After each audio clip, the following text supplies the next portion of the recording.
अस्सलाम वालेकुम गाइस, उम्मीद करता हूँ आप खैरियत से होंगे, खुश होंगे।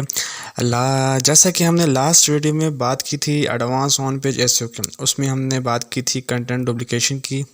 आज हम देखेंगे कि उसको कैसे फिक्स कर सकते हैं, क्योंकि इसकी अलग वीडियो बनाने का मकसद ही यही था कि अक्सर लोग इस चीज़ को सॉल्व करने में मुश्किल होती है।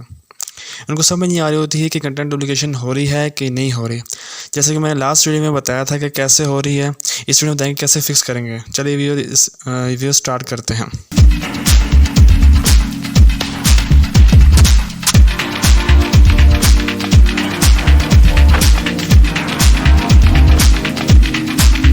जी व्यूअर्स, हम पढ़ेंगे कैसे फिक्स कर सकते हैं अपने डुप्लिकेशन ऑफ कंटेंट को।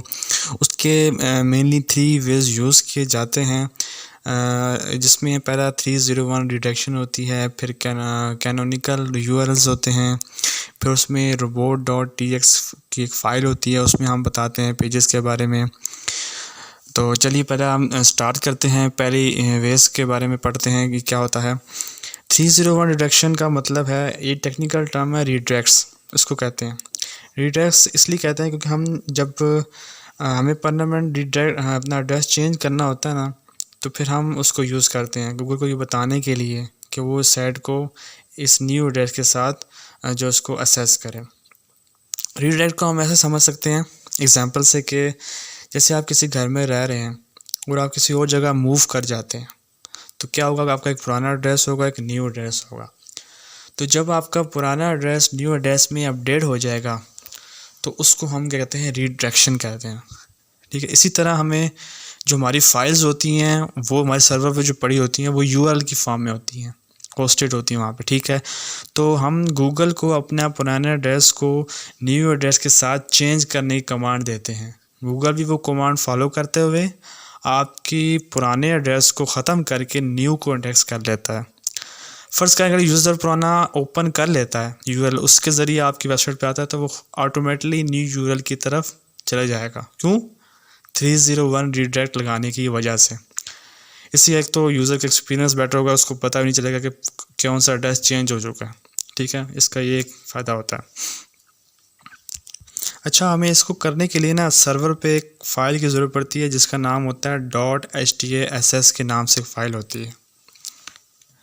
ठीक है, उसमें कुछ कमांड्स लिखी होती हैं, वो या तो हम खुद भी कर सकते हैं अगर समझ सकें, या फिर हम डेवलपर से भी करवा सकते हैं। ठीक है, तो इसको हम समझते हैं कमांड्स को। जैसे लिखा हुआ है फर्स्ट पे option plus follow sign links, मतलब इसका ये मतलब है कि इसको जो लिंक्स हम नीचे दे रहे हैं उनको फॉलो किया जाए। और सर्च इंजन ऑन, मतलब ये सारी इसकी कमांड्स लिखने के स्टाइल है। जो सेकंड लास्ट है जिसमें लिखा है री राइट कंडीशन, इसमें क्या करें, आपने डोमेन नेम यानी कि आपका जो वेबसाइट का नाम है वो लिखना है। उसके बाद आपने नीचे रूल लिखा हुआ है। रूल का मुराद ये था कि आपने डोमेन लिखने के साथ ये सारा सिंटेक्स है $1 और आर का मतलब रीडायरेक्ट है, रीडायरेक्ट लगाया हुआ है 301 का, कि ऊपर वाला जो है वो आपका पुराना एड्रेस हो गया, नीचे वाला न्यू एड्रेस हो गया। ठीक है, समझ आ रही है आपको कि पहला वाला पुराना एड्रेस होगा, नीचे वाला न्यू एड्रेस होगा, और नीचे न्यू एड्रेस पे हम रीडायरेक्ट लगा देंगे।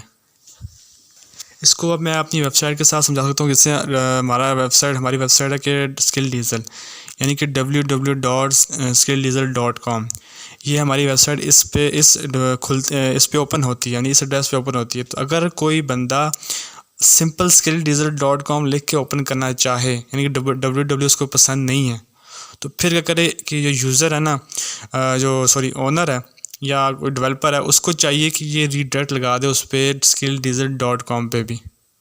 यानी कि अगर कोई यूज़र आता है और skilldiesel.com नीचे लास्ट कंडीशन लिखी है ना, ये जब ओपन करेगा तो ऑटोमेटिकली वो www.skilldiesel.com पे चला जाएगा। रीडायरेक्ट कर दिया हमने। ठीक है, ताकि यूज़र को तो ये परेशानी ना हो कि वो www लगाए और www ना लगाए। सिंपल इसका ये होता है कि हम डुप्लिकेशन से बचने के लिए ये काम करते हैं। जी, नेक्स्ट हम बात करते हैं कैनोनिकल टैग्स।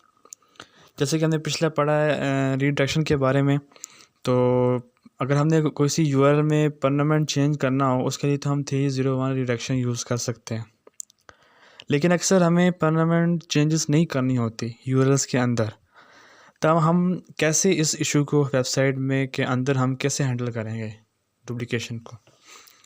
अच्छा, डुप्लीकेशन मैंने आपको बताया था पहले कि आप जब मैंने यूआरएल्स के बारे में पढ़ाया था उसमें हम देखा होगा कि जो हमने एग्जांपल एक ली थी बेबी गारमेंट्स क्लोथ स्टोर के बारे में, तो वो इसी यही यूआरएल्स थे। तो जैसे हम देख सकते हैं कि अगर हम रीडायरेक्ट करते हैं तो उससे एक नुकसान ये होगा कि अभी जो सेकंड जो यूआरएल है ना कैश ऑन डिलीवरी सर्विसेज के बाद, तो वो भी जो है फर्स्ट पे अगर आ जाएगा तो उससे मसला क्या होगा, फ़िल्टरिंग का इशू बन जाएगा। फ़िल्टरिंग चलेगी नहीं, जहाँ जिस वेबसाइट पे फ़िल्टर लगे होंगे ना उस पे ये 301 रिडक्शन जो है वो काम नहीं करेगी तो क्या होगा, तो उस पर फ़िल्टरिंग चलेगी नहीं तो सॉफ्टवेयर ब्रेक हो जाएगा। तो इसको हैंडल के लिए गूगल ने ये टैग्स मुतारिफ़ करवाए थे जिसको कैनोनिकल टैग्स बोलते हैं। वो मेटा टैग्स की तरह ही होते हैं। इसका स्ट्रक्चर कुछ इस तरह होता है, हम इसको लिखते हैं हेड सेक्शन में, किसी वेब पेज के हेड सेक्शन में हम जो है इसको लिखते हैं। उसका स्ट्रक्चर ऐसा होता है कि जैसे लिखा हुआ link REL relevant and canonical होता है, फिर आगे हम एग्जांपल देते हैं अपनी वेबसाइट के। तो अभी आप देख सकते हैं कि इसमें जो मैंने दिया है ये बेबी गारमेंट्स, इसका कैश ऑन डिलीवरी, यानी कि अगर जो है यानी कि अगर आपको मतलब कोई पेज डुप्लीकेट मिलेगा, कोई भी कैश ऑन डिलीवरी अगर लोग उस पर क्लिक करते हैं वो पेज ओपन होता है, तो क्या होगा कि हमने उसका जो मेन पेज है ना वहाँ पे ये हमने बता दिया कि उसको ये बेबी गारमेंट्स का मेन पेज है। ठीक है, ये मेन पेज है हमारे पास बेबी गारमेंट्स, तो ओरिजिनल से कंटेंट इस पेज पर है, तो इसको इंडेक्स करना है आपने। बाकी नीचे जो है वो आप देख सकते हैं उसकी स्लाइड में दोनों के बारे में मैंने बताया हुआ है कि क्या होते हैं दोनों, तो आप पढ़ सकते हैं वहाँ से। बाकी आप किसी भी वेबसाइट को एक्सप्लोर करेंगे, वहाँ सर्च करें कैनोनिकल टैग, तो आपके सामने सारे टैग आ जाएंगे। पहली बात है, इस टैग से क्या होता है कि गूगल को जो पता लग जाता है कि इस डुप्लीकेशन कंटेंट का ओरिजिनल कंटेंट कौन सा है। मेन मकसद इसका ये होता है। तो इस टैग से हम गूगल को वाज़ह कर देते हैं कि इस डुप्लीकेट कंटेंट का मेन पेज ये है, सो इसको इंडेक्स करवाना है, बजाय इसको इंडेक्स करवाने के बजाय हम मेन इंडेक्स को इंडेक्स करवा रहे होते हैं। तो जिस वेबसाइट में फ़िल्टरिंग यूज़ हो रही है उसमें ये इशू आता है रीडायरेक्शन का, उसमें 301 रिडक्शन काम नहीं करेगी, अगर कर भी ले तो उसकी सॉफ्टवेयर ब्रेक हो जाएगा। तो उस वहाँ हमने कैनोनिकल टैग यूज़ करना है। ठीक है, जैसे हम एग्जांपल कह सकते हैं बहुत सी वेबसाइट्स होती हैं, जैसे मोबाइल फ़ोन्स की हो सकती है वेबसाइट, ई-कॉमर्स की हो सकती है, जहाँ पे फ़िल्टरिंग लिखा हुआ, फ़िल्टरिंग का ऑप्शन होता है कि आप फ़िल्टर करें कौन सी चीज़ चाहिए, कितनी प्राइस में चाहिए, कौन सा फ़ोन चाहिए।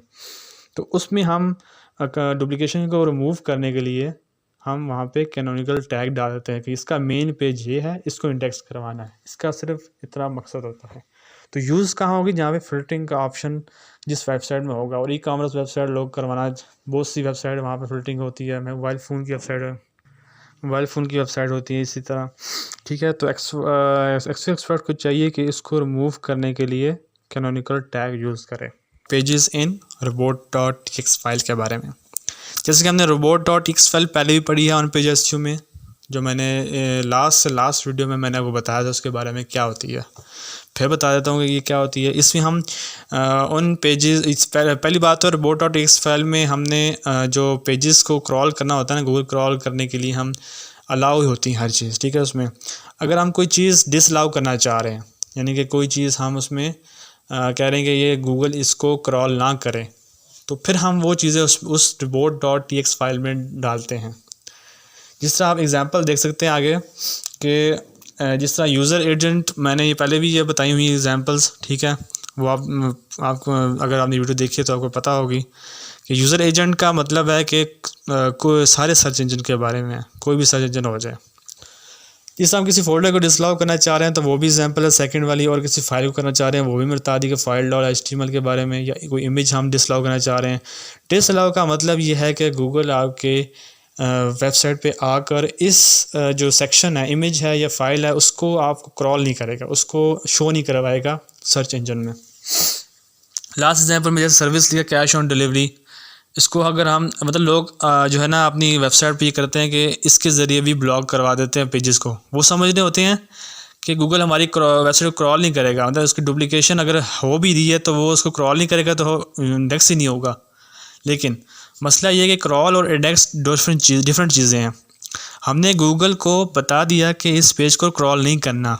तो अगर किसी और यूज़र ने आपके फ़र्ज़ करें सर्विस है आपकी कैश ऑन डिलीवरी, उस लिंक पे आया आपकी वेबसाइट पे, कॉपी किया लिंक को और किसी और वेबसाइट पे जाके पेस्ट कर दिया। अब यहाँ पे क्या होगा कि वो जो कॉपी किया हुआ पेस्ट किया हुआ लिंक होगा, कोई और यूज़र उस वेबसाइट पर आएगा जिस वेबसाइट पे आपने पेस्ट किया, उस पर क्लिक करेगा और आपकी वेबसाइट पे आ जाएगा। तो क्या होगा, गूगल को पता चल जाएगा और गूगल आपकी जो आपने डिसअलाउ किया हुआ था उसको भी इंडेक्स कर लेगा। तो डुप्लीकेशन का जो प्रोसेस है वो तो सेम रहा ना, फिर उसमें डुप्लीकेशन ख़त्म नहीं हुई। तो इसलिए हमारा तो मकसद ये है डुप्लीकेशन ख़त्म करना। तो लिहाजा report.txt फ़ाइल अच्छा मीडियम नहीं है डुप्लीकेशन जो है रिमूव करने का। इस फाइल से हम बिहेवियर कंट्रोल करते हैं, ना कि इंडेक्सिंग। तो आप ये कोशिश करें कि डुप्लीकेशन रिमूव करने के लिए 301 रिडक्शन यूज़ करें अगर आप परमानेंट चेंज करना चाहते हैं अपने यूआरएल में। जहाँ पे क्यूरी या फ़िल्टर वाला ऑप्शन आ जाए वहाँ आप कैनोनिकल टैग यूज़ करें। लेकिन report.txt सिर्फ बिहेवियर कंट्रोल करता है, ना कि आपकी डुप्लीकेशन को रिमूव करता है। तो report.txt फाइल में चांसेस होते हैं कि आपकी डुप्लीकेशन रिमूव नहीं होती। तो मैंने आपको बता दिया कि 301 रिडक्शन यूज़ करें और फिल्टरिंग ऑप्शन में कैनोनिकल टैग्स यूज़ करें। आई होप आपको समझ आ गई होगी कि हमने अपने कंटेंट को, डुप्लीकेट कंटेंट को कैसे रिमूव करना है। तो प्लीज़ वीडियो को शेयर करें, लाइक करें और इसको सब्सक्राइब करें चैनल को। नेक्स्ट वीडियो में इंशाल्लाह मिलते हैं और कोशिश करेंगे हम ऑफ पेज SEO को स्टार्ट करें। तब तक के लिए अल्लाह हाफिज़।